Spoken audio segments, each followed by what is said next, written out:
L'île Maurice est connue en Chine comme un paradis terrestre. Et la première constatation que font tous les Chinois dès qu'ils touchent le sol mauricien est que l'air est très pur. Au fait, en termes de pureté de l'air, l'île Maurice est classée deuxième au monde. Donc, l'île Maurice est particulièrement attractif pour les touristes chinois et surtout pour les jeunes couples qui font leur lune de miel à l'île Maurice. Ce qui veut dire qu'on a tout à promouvoir l'île Maurice comme une destination favorite des Chinois à Maurice.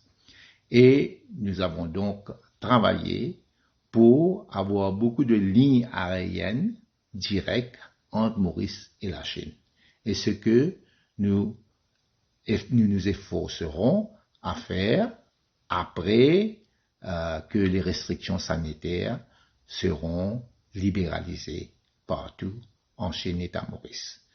Mais en attendant que on va libéraliser encore plus les échanges aériens, il y a beaucoup de possibilités de développer un tourisme beaucoup plus ciblé sur la Chine.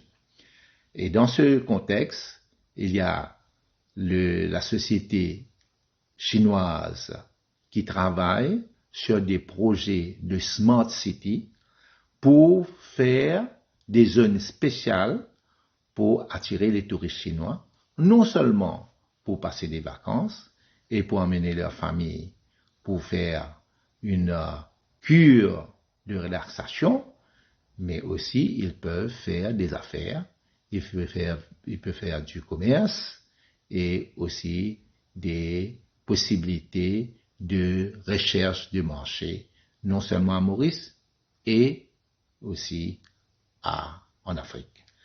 Alors donc, le potentiel de développement touristique entre Maurice et la Chine est très, très prometteur. Deux grandes sociétés chinoises travaillent déjà sur des gros projets de Smart City.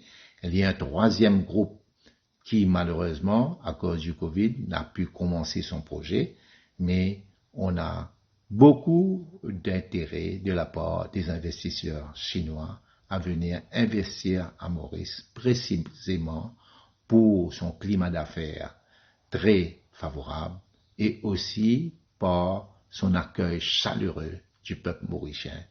Et les Maurice n'en demandent pas plus parce que la Chine est vraiment une grande économie dans le monde aujourd'hui et tout échange et coopération avec la Chine est primordial pour le développement du pays.